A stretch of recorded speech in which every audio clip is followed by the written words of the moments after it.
한국의 야경이 전 세계 최고라는 것은 이제는 너무도 유명한 사실입니다. 요즘에는 외국인들에게도 널리 알려진 야간 등산이나 서울이나 부산 등 각종 도시에 있는 투어버스의 야간 투어를 통해 많은 외국인 관광객들이 한국의 웅장한 야경을 보고 감동을 받곤 하죠. 물론 한국의 웅장한 산들과 빼곡한 고층 빌딩에서 비롯된 야경은 굉장히 멋있긴 하지만 한국은 어떻게 수많은 쟁쟁한 나라들을 제치고 야경으로 유명해진 것일까요? 그 이유로 많은 외국인들이 주장하는 것은 바로 치안입니다. 어떤 도시가 아무리 빼어난 야경을 가졌더라도 어두운 밤에 범죄를 걱정하느라 노심초사해야 한다면 그러한 아름다운 야경을 온전히 즐길 수가 없기 때문이죠. 예를 들면 볼리비아의 낄리낄리 전망대는 굉장히 아름다운 야경으로 유명하지만 치안이 상당히 안 좋아서 현지인들조차 밤에 전망대에 오르는 것을 꺼리고 있다고 합니다. 그렇다면 선진국의 경우에는 어떨까요? 프랑스 파리, 에펠탑 주변의 야경도 아름답기로 유명하지만 수많은 인파 속의 소매치기와 숙소로 돌아가는 어두운 골목길에서 물건 강매나 강도를 만날 수 있어 위험하며 이를 대비해 수많은 경찰들이 길거리에 배치되어 있지만 이러한 범죄를 막지 못하고 있는 형국이죠. 즉, 한국의 야경을 더욱 돋보이게 하는 건 이러한 아름다운 풍경을 온전히 느낄 수 있을 만큼 안전한 치안과 도움이 필요해 보이는 외국인들에게 주저없이 손길을 내밀어주는 한국인들의 따뜻한 마음이라고 할 수 있습니다. 그리고 이와 관련하여 한 외국인은 한국에서 야경을 감상하러 가다가 굉장히 충격적인 일을 겪었다며 글로벌 커뮤니티에 글을 작성했다고 하는데요. 그렇다면 이 외국인이 어떤 내용의 글을 작성한 것인지 자세한 내용 살펴보도록 하겠습니다. 나는 프랑스의 대학생이고 현재 방학을 이용해 한국을 여행 중이야. 내가 왜 한국으로 오게 됐냐면 바로 내 학교로 교환학생을 왔던 한국인 친구 때문이라고 할 수 있을 것 같아. 이 친구는 정말 독특해서 기억에 참 많이 남거든. 사람들을 그렇게나 잘 믿고 세상을 그저 아름답게만 보던 이 친구는 프랑스에서 소매치기도 당해보고 밤에 함부로 돌아다니다가 흑인 이민자 무리에게 가진 것을 전부 뺏기기도 했지. 이 친구가 사람에 대한 상처를 받는 것을 옆에서 직접 지켜본 나는 안타까운 마음이 들기도 하면서 한국은 도대체 어떤 나라길래 범죄의 걱정을 하나도 안 하고 다니는 건지 궁금하기도 해서 나는 한국을 방문하게 된 거야. 이 한국인 친구와 가까이 지내면서 우리는 언어 교환을 하며 서로의 언어를 배웠고 따라서 나는 꽤나 자신만만한 채로 한국에 왔던 것 같아. 그러다 게스트하우스에서 한 한국인 친구와 친해졌고 이 친구는 내 말을 듣더니 한국이 얼마나 극악무도한 곳인지 알려주겠다며 나를 어떤 시장으로 끌고 갔지. 그곳에서는 마약김밥, 마약떡볶이라고 적힌 각종 괴상한 음식들을 판매하고 있었고 이 한국인 친구는 씩 웃으면서 한국은 약물의 음식을 담가먹는 나라라며 지금 이런 나라를 우습게 본 거냐고 묻더라고. 나는 굉장히 당황해서 그저 아무 말도 못했는데 이런 내 모습에 그는 박장대소하며 이건 그냥 이름만 그런 거라며 한국에서는 약물을 구하고 싶어도 못 구한다고 말했고 내게 김밥과 떡볶이를 사주더라고. 하지만 저 멀리 보이는 마약베개라고 쓰인 간판을 본 나는 이 친구의 말을 믿어도 되나 싶어 약간의 경계심도 들었지. 어쨌든 이 친구를 따라 한국의 이곳저곳을 돌아다니다 보니 어느새 날은 저물고 있었고 나는 더 늦기 전에 숙소로 돌아가야겠다고 마음을 먹었어. 프랑스에서는 밤늦게 돌아다니는 게 몹시 위험하거든. 하지만 이 친구는 내게 드라이브를 시켜주겠다며 차에 타라고 했고 순간 나는 이 친구가 제정신인가 싶은 생각이 들었어.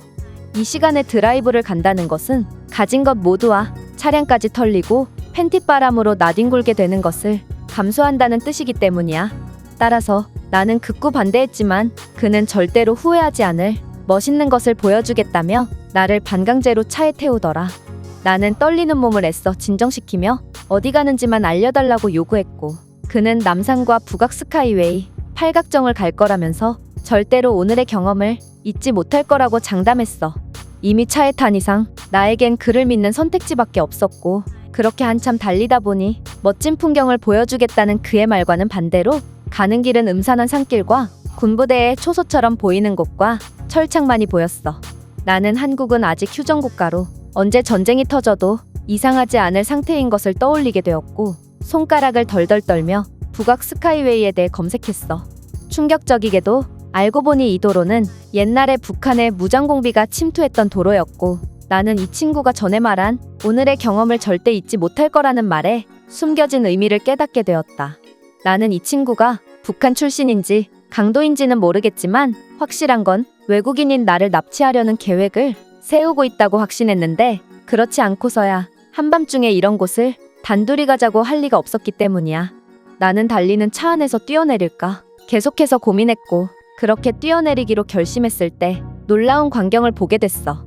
한밤중임에도 불구하고 오토바이나 자전거를 탄 무리들이 우리와 같은 곳으로 향하고 있었기 때문인데, 그 장면을 보고 얼마 안 있어 한국인 친구는 내 손을 이끌고 정상으로 올라가기 시작했어. 그리고 그곳에서 본 풍경은 정말 충격적이었지.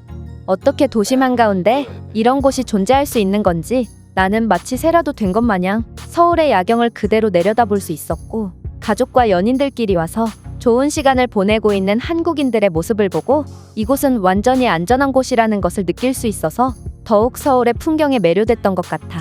한밤중임에도 아이들은 과자나 음료수를 가지고 다니며 혼자서 이곳저곳을 둘러보기도 했고, 아이 부모님들은 오랜만에 둘만의 오붓한 시간을 보내며 여유를 가지는 장면을 본 나는 한국이라는 나라를 더욱 사랑할 수밖에 없었고, 일전에 프랑스에서 한국인 친구가 왜 그렇게 바보 같은 행동을 했었는지 완전히 이해할 수 있게 되었어. 밤과 산이라는 범죄당하기 딱 좋은 요소를 전부 갖췄음에도 범죄는커녕 호객행위나 사기를 치는 무리 하나 없는 깨끗하고 아름다운 나라에서 사는 한국인들은 유럽인들과의 수준과 격차가 이미 현저하게 차이나기 때문인 거였어. 내가 이날 경험한 서울의 야경은 정말 감동의 연속 그 자체였고, 그 이유는 경치뿐만 아니라 한국인들의 평화롭고 아름다운 기운 덕분인 것 같기도 해서 한국이 정말 부러웠다. 이 외국인의 글은 여기까지입니다. 이 외국인이 겪은 경험은 한국인들에게는 너무도 당연한 일상이지만 외국인들에게는 목숨까지 걸 정도로 특이한 경험이라니, 이러한 차이가 신기하면서도 한국인으로서 자부심이 들기도 하는데요. 그렇다면 이 글에 대한 다른 외국인들의 반응은 어떤지 댓글을 통해 해외 반응을 살펴보겠습니다. 날이 어두워짐과 동시에 도시가 잠드는 다른 나라들과는 달리 한국은 밤에도 불이 꺼지지 않기 때문에 이런 아름다운 장면을 볼 수 있는 것 같아. 어쩌면 한국의 야경은 한국인들의 땀이 들어갔기 때문에 더욱 아름답게 보이는 것일 수도 있어. 동의해. 한국의 빠른 성장의 역사를 한다면 한국의 야경이 더욱 아름답게 느껴질 거야. 지금의 한국 중장년층들은 한국이 가난할 때 잠도 안 자고 일했다고 하는데, 과연 그들이 지금의 한국 야경을 보고 무슨 생각이 들지 궁금하다. 지금의 한국은 그들이 만들어냈다고 해도 과언이 아니거든. 나도 비슷한 경험을 한 적이 있어. 나는 한국의 게스트하우스에서 만난 한국인 무리와 야간 등산을 했었는데, 가로등 불빛에만 의존해서 산을 올라서 정말 미친 짓이라고 생각했지만 결국 나는 아무런 일도 당하지 않았고, 정상에서 본 한국의 야경은 지금 생각해도 정말 짜릿하다. 맞아. 나도 겨울에 한국에서 야간 등산을 해본 적이 있어.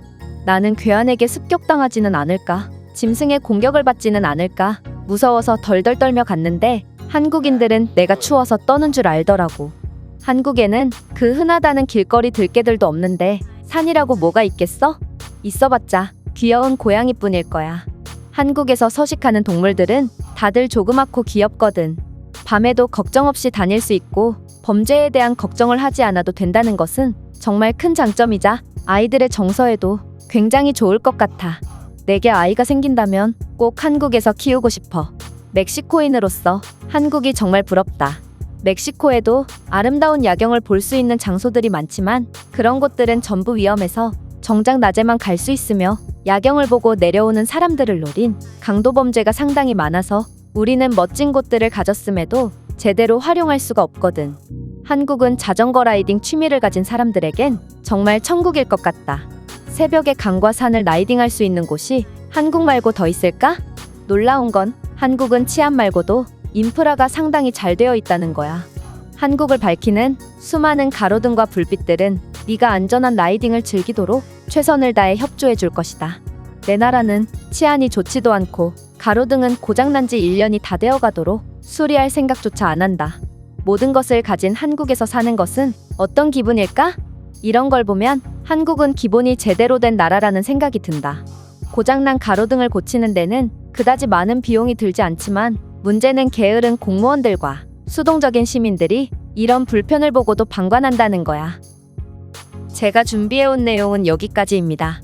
끝까지 시청해주셔서 진심으로 감사드리며 여러분들의 구독과 좋아요, 알림 설정은 영상 제작에 큰 힘이 됩니다. 이상 세모튜브였습니다.